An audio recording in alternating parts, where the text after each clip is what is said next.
हाल ही में नवी मुंबई शिवसेना जिला प्रमुख विजय चौगुले ने गणेश नाइक पर झोपड़पट्टी सर्वेक्षण को रोकने का गंभीर आरोप लगाया था, मगर उनके इन्हीं आरोपों पर अब दीघा के पूर्व नगर सेवक और पूर्व स्थायी समिति सभापति नवीन गौते ने जमकर पलटवार किया है।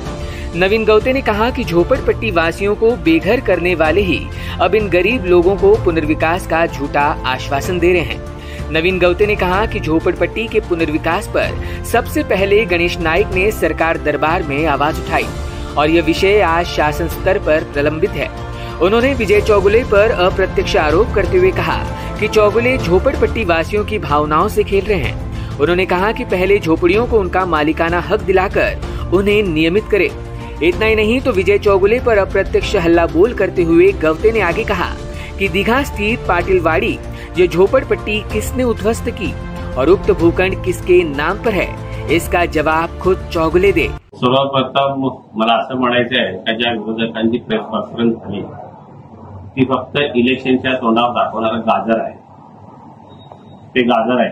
मला यासाठी सांगायचं आहे की नाईक साहेबांनी गेल्या राष्ट्रवादीत असताना याचा पाठपुरावा केला। ती फाईल अजून मंत्रालयातच आहे। त्यावेळी पृथ्वीराज चव्हाण साहेब जे मुख्यमंत्री होते त्यांच्याकडे महापालिकेचे दोन महत्वाचे प्रस्ताव होते। एक तर नवी मुंबईसाठी FSI आणि दुसरी गोष्ट झोपडपट्टी पुनर्वसन। ही झोपडपट्टी पुनर्वसनाची फाईल ते सीएम पदावर उतरले तरी त्यांनी तयार नव्हते। नंतर युतीचं सरकार आल्यानंतर त्यांनी कुठेतरी FSI चा प्रश्न मिटवला। झोपडपट्टी पुनर्वसन झालं पाहिजे, पण झोपडपट्टी पुनर्वसन होत असताना सरसगट सगळ्यांना घरं भेटली पाहिजे।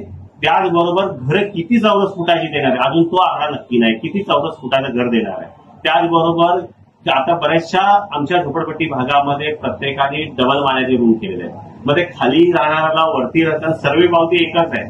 मग आमचं असं म्हणणं आहे का खाली राहणाऱ्या आणि वरती राहणाऱ्या दोघांनाही रूम मिळाले पाहिजे। नाही साहेबांनी एवढंच म्हणणे आहे का शासन दरबारी शासनाने हा विषय हातात घ्यावा आणि लोकांना किती चौरस फुटाचं घर मिळणार आहे, त्याचप्रमाणे खाली राहणाऱ्या वरती राहणाऱ्या दोघांना घर मिळणार आहे। त्याच्यानंतर पुन्हा सर्वे करायचा आहे। सर्वेमध्ये एकूण आकडा आपल्याला माहीत पडणार आहे। कोणी उपोषणाचा मार्ग अवलंबतोय, कोणी काय करतो। शेवटी लोकशाही आहे, प्रत्येकाला उपोषण करायचं असेल तर करू शकतात, त्याला कोणी रोखलेलं नाहीये। परंतु जर शासनाच्या दरबारी हा विषय आहे आणि शासनाने यासाठी पाठपुरावा करताच नाही तर होणारच आहे हा विषय। पाटीलवाडी म्हणून ती एक झोपडपट्टी होती, ती कोणी तोडली, त्यावरती कोणी प्लॉट पडलाय, कोणाच्या मुलाच्या नावाने प्लॉट आहे हे बघा। त्यांचे कोणाच्या मुलाच्या नावाने प्लॉट आहे, त्यांचा ऍड्रेस बघा, कोणाच्या घराचा ऍड्रेस आहे, प्लॉट कोणाला दिलाय K44 plot number PAP K44 पत्ता बघा। कोणाचं काम आहे? तुम्ही एक बाजूला झोपडपट्टी पुनर्वसन करायचं म्हणता, दुसऱ्या बाजूला झोपडपट्टी तोडताय, लोकांच्या असलेले घर तोडताय। Bureau input EW network.